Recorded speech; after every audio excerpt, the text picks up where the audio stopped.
Can you just imagine? Joseph was second in charge. He was like the Pharaoh himself. And now he's been dethroned. And his people are treated very badly. But in this, they fight back. They're not giving up. They become even more stronger. But then there is fear when someone becomes strong.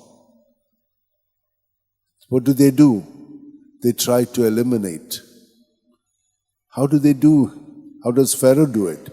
All the firstborn, the males, to be thrown into the Nile. Once they are finished, now there will be no more production. Women, they can use them as servants. So it is in this state that they find themselves. We will see later on how they will keep on adapting and adjusting themselves, but always, as the second reading tells us, centered on the Lord.